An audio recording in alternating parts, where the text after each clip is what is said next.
Hello, everybody. Welcome to episode 47 of the Very Fun Adventures podcast.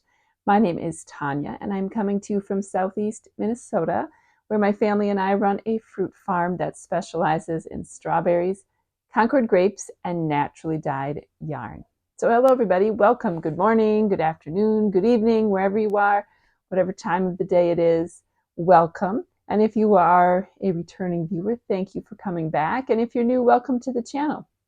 So I am coming to you today on a very sunny spring day in Minnesota. My husband is actually outside mowing the lawn right now. So apologies if you can hear that in the background, but hopefully you will not with my microphone. Hopefully it'll just pick up me. I think he is done. I say that now and I hear him kind of close to the house, but I think he is done mostly with the mowing around the house. But it is Sunday, May 5th, I believe. And so I had a little time today. I had been meaning to record a little bit earlier the past couple days, but life just got away from me. And all I really wanted to do was to knit on my project. So I never got to recording. So today is the day. It has been about 2 weeks since I came to you last, and you'll notice I'm sitting in a little different spot in my office. I'm sitting in my rocking chair here, so apologies if I start to move a little bit, but my desk is a bit of a hot mess, so I was too lazy to clean the desk. So I thought I'm just going to rotate us, and we'll come from this side of the room today. Anyway, it has been pretty crazy at our house over the last couple weeks. Had a lot of cat drama, which if you are interested in that, I will give a little life update later in the episode. But everybody is okay at the moment. We have everything kind of a plan in place, but I'll give you more details on that life stuff later. But the big news right now, this episode, is that my Spring Rainstorm Fingerless Mitts pattern has gone live on Ravelry this last week on April 30th. So if you didn't see that on Instagram or through the last episode that I put out that it was coming, here is your notice. The Spring Rainstorm Mitts are out on Ravelry. They're available on Ravelry and my website, which is actually fireflyberries.com, which is the name of our farm. All of my yarn stuff is through my farm shop because we sell multiple things. But anyway, you can actually get the Spring Rainstorm Mitts pattern for 15% off through May 12th, so one more week from today, for with this code Spring Mitts.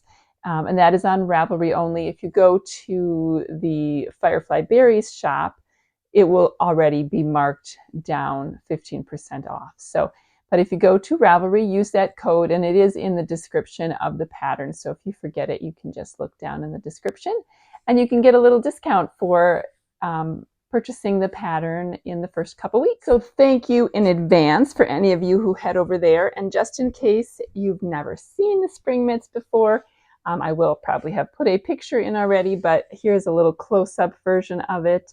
It is a fingerless mitten pattern with some ribbing for the edge and then some two-color texture work going up the hand, and it has a little slip stitch feature in here as well. But that is one version I made, and this is another version. This one's kind of small for me, but a lighter version. But it comes in 3 sizes, small, medium, and large, to fit a 6, 7, or 8-inch circumference hand, and that's measured right around this part of your palm. So yeah, go over there and check that out. I would love it if you did that. And even if you're not interested in buying the pattern right now, even if you just go over there and you hit like or add to favorites, I guess is what it's called on Ravelry, that kind of pushes the pattern up in the number of visits that it gets. It helps it be seen by more people. So thank you in advance for that. And then the other big news I'm doing, you may realize this already, but I'm doing Very Fun Yarn News first today because that's kind of on the forefront of my mind right now. The other big Very Fun Yarn news is that the Advent 2024 weekly countdown kits. So for December timeframe, those have also gone live in the shop. Those went live last, so not this previous Friday, but the week before. So they've been live a little over a week. On April 26th, they went live in the shop. And so that is going to be available for pre-order through Friday, May 24th. So if you're interested in that, do head over there and make sure you get your pre-order in, because I do plan on dyeing a few extras, but not large quantities. So if you want to be guaranteed that you are going to get a kit, you want to head over there and place that order. Just a few details about that in case you are new to the channel.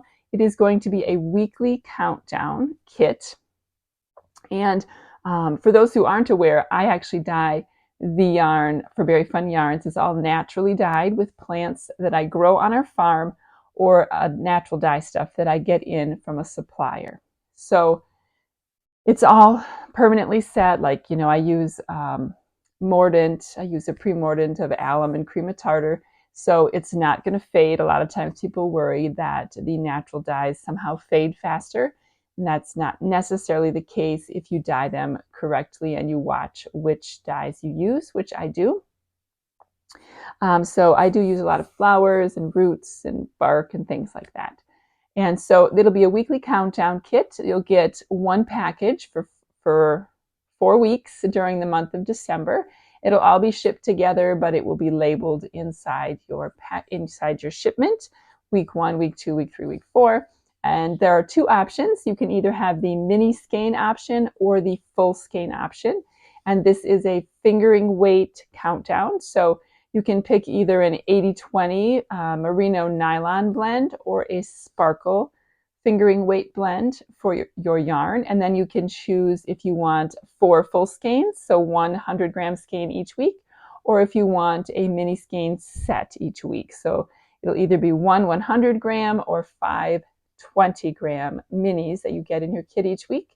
And along with that, you will get a jar of jam or jelly that we make here at our farm with the fruit that we grow. And the flavors for that will be a surprise each week. And then also one little additional goodie for each week. So a pretty simple countdown, but a great way to still have some fun and give yourself a little goodie each week. And it's a little simpler this year to make my life as a dyer a little more sustainable and doable for the Advent countdowns. So yeah, so if you want to get in on the Advent kits, that's where you have to go, online at fireflyberries.com/shop, and the link will be down below this video. Okay, enough waffling and talking about Berry Fun Yarn news. If you are here for the knitting and the crochet, let's get to it. So today, I have a little look at my notes here. I have 5 works in progress, but I do not have any finished objects because I just don't. I have been working on some projects. I cast on one new thing since I came to you last, but it's actually not been that long since I've come to you, so I just haven't finished anything. So let's get to it. Let me show you what I'm working on. Let's start with, what's in this bag? My fingerless mitts. So if you recall, this is my Spring Rainstorm mitt pattern I just talked about. I made this one in the blues last time I came to you. I had finished number 1 and I just got started on number 2. I didn't quite finish it. Well, I got a little ways yet, but these don't take very long. So, but I just did the cuff and I got into some of the patterning. I did this much of the mitt in the 30 minutes that I was at my son's private oboe lesson, because he takes oboe. So this just goes to show you that these mitts do not take very long to make. But these are knit on the cuff is a size 3 US needle, and the main part of the hand is a US 5 needle. And I am making mine in Berry Fun Yarns, the Berry Tough sock base, which is the 80-20. And I can't remember what this one is called. This might actually be a one-of-a-kind, this darker one. And then this one is, I I think it's blue raspberry, or yeah, blue raspberry, maybe a lighter version of blue raspberry. So that is that. And I will be adding some more kits to the store, some 50-gram sets. So the fingerless mittens, if you're not aware of this, the pattern takes between 20 and I would say 45 grams of each of two colors for the pattern. And so I do sell 50-gram sets, so two contrasting colors, 50 grams each. So that way you don't have to buy a full skein. You can just use the one set. So it's a little bit better price point for you to make the mitts. But I have some in the shop right now, and there will be more going in as the weeks go on. My son Ian is back from college, and he is going to be working with me full time this summer. Some of it is outside farm work, but probably at least three-ish hours a day. He's going to be, sometimes more, working with me on the yarn stuff. So he is helping me with like taking pictures and labeling and stuff like that. But he has gone to grandma's this week for a little week away before we get busy. But when he comes back, I am sure there will be more of those sets in the shop. Okay, let's move on to my next work in progress, and that is my cheesehead socks that I am making for my son. And the reason I'm calling them the cheesehead socks is because, whoops, I'm throwing scissors. It's because the yarn is called Cheeseheads, and it is by Lolo Did It. I finished one sock since I came to you last. If you were watching the last video, you may recall me saying that I think I was just past the heel, but I wanted to work on it when I was backstage because I was in a performance, I do tap dance, and I was in a performance last Friday. And so I actually finished this sock backstage. So the main color is the Cheeseheads from Lolo Did It, and the kind of swampy green color is a very vintage, very fun yarns colorway that I did when I was experimenting, and this is on a 75-25 base that I don't carry in my shop anymore. But I'm using some of that up. So I finished the first sock. I think I was just by the heel, and I just barely cast on the second one, you can see. And for these, I am using a size 0 US 2mm DPNs. I like to use I think they're called Sunstruck from Knit Picks. And this is also a very old Suburban Stitcher needle cozy. She does not make bags or cozies anymore, but she started out as bags and cozies, and now she does yarn. So that is that for that. And I have that in a Berry Fun Yarns spring bag. We have some of these of the same color. And also, I think there's some green ones of the similar pattern in the shop. But this is the medium zipper bag, and it holds, a good amount. You can hear my notions jingling in there, but it's a nice flat bottom there for you. Okay, moving right along. What do I have next? Let's do my blanket, because I have been in a kind of a mood to do my blanket. And to be completely honest, I really want to just knit today. I have a little light in here I'm going to take out. I really should get some other work done. I need to do some planning for what I'm going to dye this week, because Zombie Knitpocalypse, if any of you are in the Rochester area, is coming up in just I think it's 7 weeks or something crazy like that. And I need to get a bunch of yarn dyeing done. But I just want to sit and knit. It's the struggle, people. The struggle is real. So here's where I am. This is my Bounce blanket by Tin Can Knits, and I'm making this in the Yarn Inc. 2023 Advent Countdown.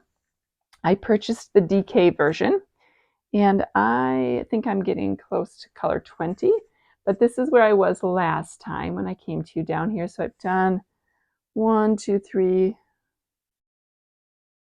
and I'm on my 4th color since I came to you last. So it is getting, let me see if I can roll. It's getting bigger. You can see. So the way the colors work, it is a fade. So it started down here with this really light pink color. got some purples and blues, and then it kind of went to a blue-gray, and now it's going to a darker blue, and then it ends with a very light kind of grayish blue color. So we're headed more towards the gray colorway. But I really want to finish this in the next couple weeks. So I have been working on this quite a bit between this and then I have also been working on my next project, which is a sweater. I've been working on that a lot. And then just yesterday, I cast on a new pair of socks, which I pretty much knit all day on yesterday because I finished the first pair. Spoiler there, I will show you that in a second. But before I get on to that, to wrap up this one, this is like I said, the Tin Can Knits Bounce Blanket, and it is on a US 6 needle, DK weight, and it is in my humongous extra large tote from Very Fun Yarns. We do have some of this fabric still in the shop in different sizes. I don't know if we have the extra large tote. I know we have a large tote and maybe a small tote and some other little notions, pouches, and things. But that is that. And then let me show you, before I get to my new cast on, let me show you my Louisiana sweater. So this is a pattern by Petite Knit, I believe. And this is how far I have gotten so far. So I'm getting there. Last time I had pretty much only finished the neckline, so the ribbing at the neck, and I have done the rest here. So it's just pretty simple, basic raglan increases until you get to a certain point. I am knitting it on a US 11, the main part of the body, and the ribbing I did on the US 9. I believe that's 2 sizes smaller than the pattern calls for, but I'm a fairly loose knitter, so that is just about right for me. This is the 3rd Louisiana sweater I have actually made. Excuse me, the first one, I made a pretty long neck on it, and I do like it, and it fits nice. But then I made my husband a bigger one that was a little more it's obviously oversized on me. Fits him perfect. And I have been, but he didn't want the tall neckline. He wanted it shorter. And when I wore it, of course I wore it because, one does these things. I felt like, oh, this is super cozy. I like the shorter neckline and I like the oversized of the sweater. So I am making one for myself with a little bit shorter neckline. And I think I'm making a size 4. Last time, I think I only made a size 2. My gauge is pretty close to what's recommended. It might be slightly tighter. So it's probably sizing wise, my finished product is going to be somewhere between a size 3 and 4 with dimensions of what's in the pattern. So it will be nice and cozy. And I am actually holding, I think it calls for super bulky yarn, but I am holding 2 strands of Wool of the Andes together. I am holding the Marble Heather Superwash with the Fjord Heather. So these are actually leftovers from a temperature blanket I made for one of my sons a little while ago. And I just happened to have enough that if I held them together with these 2 colors, that I could make a full sweater. So that was really fabulous because I really wanted a sweater like this for myself, but I didn't really want to go out and buy more yarn because, I have a lot of yarn in my stash. But yet I didn't want it to be scrappy. I wanted it to feel cohesive. So this worked out perfect. So, the marling, and if you look at it, I think it looks really great together. The marling of the gray and the kind of light turquoisey blue is turning out great. So I love that. I'm showing you all these projects, and I really just want to stop and knit on all of them right now. So we'll see how much work I get done besides knitting today. I am wearing my Scrappy, can you see it? My Scrappy Sunday shirt I got quite a while ago from the Crazy Sock Lady. All right, very last project to show you, like I said, was something I cast on yesterday, and I have been cruising along. It is a pair of DK weight socks. And I am using Kay Litton's of the Crazy Sock Lady channel on YouTube and designs on Ravelry. I'm using her DK vanilla sock recipe or pattern. It's a free pattern on Ravelry. And I am doing the medium size, so I believe it's 48 stitches. And I am using, this is a skein of yarn I got from a friend who no longer wanted it. It's from Query Fiber. And I think it was a yarn club of some sort, but it has, the colorway name is Stay the F Home. So Query Fiber. It's very vibrant. So this is actually fingering weight. It is a 75-25 fingering weight yarn, but I am holding it double to get the DK weight. And I like that too because it sort of mutes some of the vibrancy of it, because then the purples and the blues are mixed in instead of just being, more pinky. But look, isn't that turning out super adorable?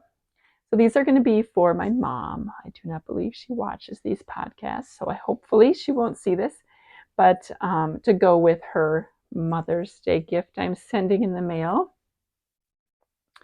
So I knit this whole sock yesterday, and I didn't even really knit. I'm trying to think how many hours I knit. I mean, maybe I knit 5 hours. Not much more than that. So these knit up really fast because I had to drive one of my sons back to school for a couple more weeks before his semester ends. So I finished that one, and I cast on a second one. So I'm getting really close to the heel flap part on this one. So this is probably what I'm going to work on first. I'll probably work on this when I'm editing this podcast so that I can finish it and get it off in the mail. But yeah, I don't know if any of you, if you have, comment below. Let me know if you have knit DK weight socks with fingering weight held double much. But man, I am going to be making a lot more of these because holy cannoli, does it go fast. I'm knitting it on a size 2 US needle. I think the pattern recommends a 3, but knowing that I'm kind of a loose knitter, I went down one size, and it's perfect. The circumference is perfect, and the gauge is great. But yeah, loving it. And I've decided it's going to be my go-to kind of what to do with yarn that I really love. Some dyers, they only do a 75-25 fingering weight yarn, and then others do a plumper 85-15 or 80-20. And I really prefer the plumper yarns when I'm holding it singly for a pair of socks. But sometimes the colors are so beautiful. And this, I think, is what I'm going to do with socks when I really want to get a skein of yarn that speaks to me but is not in the base that I love the most for socks. I'm going to make some DK weight socks with it. Sorry about that. This is me from the future coming back to you. I stopped recording and realized that I never shared my life update section with you. So I am back for a few more quick details about what's been going on. If you are interested in that, stick around. And if you're not, thank you so much for joining me today, I guess. But life updates. So it has been, I told you at the beginning, it's been kind of crazy around our house the last 2 weeks or so since I came to you last. We have, for those of you who may not know, we have 6 indoor cats in our house. We weren't always like that. We have, for those longtime viewers, you will remember that we used to have 3 indoor cats. Yeah, three indoor cats. Actually, go back. We had 4 indoor cats. And then in fall of 2022, one of our kitties passed away. So then we had 3 indoor cats. And then in spring of 2023, so last year at this time, our outdoor kitty, who we assumed to be very feral, she came by us, but she didn't let us pet her or anything. She had a litter of 3 kittens, and we had previously tried to get her spayed and then released back outside, but she evaded capture. So we finally decided that we were going to work with a local rescue group who does spay, neuter, and release, and we were going to catch Mom and all the kittens. We were going to foster them, And then when they were ready for adoption, we'd help them find homes. We'd make sure everybody was spayed and neutered, all that jazz. Well, as one would probably guess, once we were fostering them, of course, I fell in love with Mom and the kittens. And we were going to just adopt one Mom and one of the kittens. But our other kitty, Tobble, who will be 2 in this next week, he actually fell in love with the other kitten. And so we ended up adopting Mom and 2 of the kittens. And that's how we ended up with a household of 6. So one of our cats is 14. She has kidney disease and she's pretty slow moving. She likes to hang out in my one son's room. She stays there pretty much all the time. Occasionally she'll come out for a little adventure with backup from my son in case any of the other cats intimidate her. So she's in her own room. And then the 4 boys, so the 2 adult cats we had and then the 2 kittens, have gotten along from the very beginning. But Mom, whose name is S'mores, she when she first came in, of course, she was feral. So she was afraid of humans to some degree. She always let me pet her, but she would startle quickly. She'd scare easily. And she certainly wasn't ready to meet other adult cats. Now, at first, she really accepted Tobble, who is our 2-year-old, and I thought it was going to be great. But then something clicked with her and she realized he wasn't one of her kittens within a couple minutes of their introduction. And there was a lot of hissing and swatting involved. And Tobble really just wanted to play and be a part of the party, right? So we realized she wasn't ready to meet him yet. So we put up a what do you call it, like a child gate kind of thing, and to separate them. And we had 2 up at first, but nobody was jumping. Tobble was not jumping over even the one smaller gate. So we just had a small gate out there for a long time. And Tobble would come in and out. And actually, S'mores had met our other adult cat, and he was cool with her, and they had been really good in playing together. But Tobble and S'mores still hadn't really bonded. Well, at the beginning of March, Tobble figured out how to jump over the gate and come into S'mores' safe area, which was fine. We thought, okay, well, maybe he's ready. But we had kind of ups and downs for about a month where we thought maybe they were playing together. Because sometimes it's hard to tell, right? Like, is hissing, cat owners out there, is hissing playing or is it, aggressive or whatever? So anyway, all that to say, about a week and a half ago, Tobble and S'mores got in a kerfluffle and he nicked her 3rd eyelid.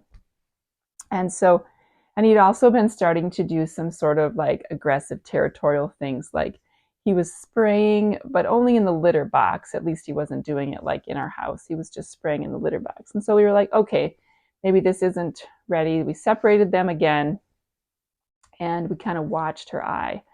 Eventually her eye, within probably like 3 or 4 days, her eye developed a cyst on it. So this would have been about a week ago now. And so I had been talking to the vet. We ended up having to bring her in, which was sort of dramatic, because we had to sedate her with gabapentin because she's still pretty afraid of the vet, and not so much the people, but like being in the carrier in closed spaces kind of freaks her out. So there was drama there. She took the 1st dose, but not the 2nd dose. I managed to get her in the carrier, but then she did fabulous at the vet. She actually had to get her growth cut off of her 3rd eyelid, and she did everything. Our vet was great too. They did her full yearly exam and vaccines and everything while we were there.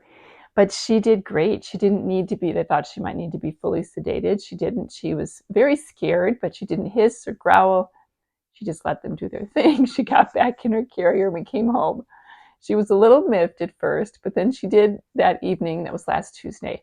She gave me some love that night, and I thought, oh, okay, we're good. And then we got a huge thunderstorm, which, being an outdoor cat, she's deathly afraid of loud thunderstorms.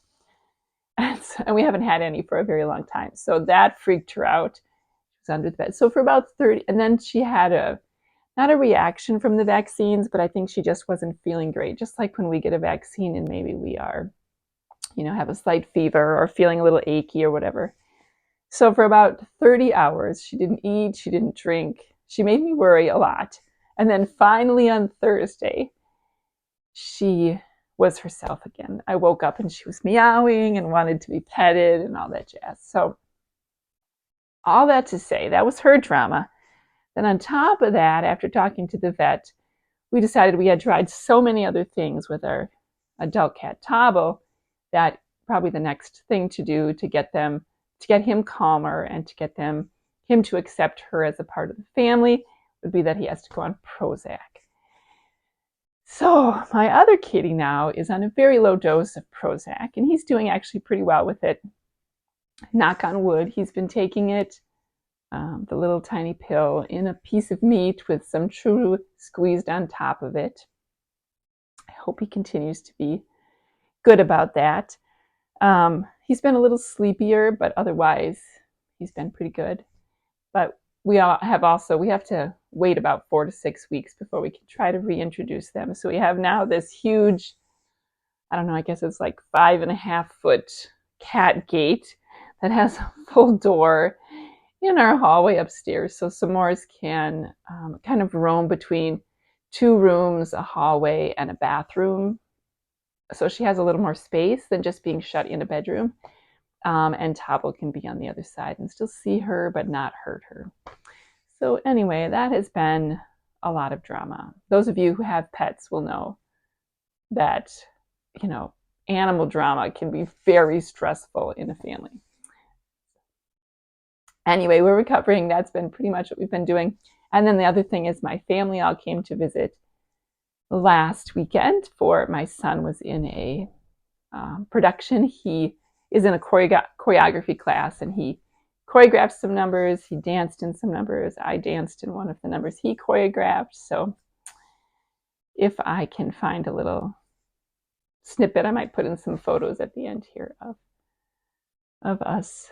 Maybe I don't think I have anything of the actual show dancing, but I do have some of our rehearsals and stuff. So anyway, that is the end of the life stories I wanted to tell you about. And now I'm going to say goodbye for good. Thank you so much for joining me today. And I will see you in the next one. Bye, everybody.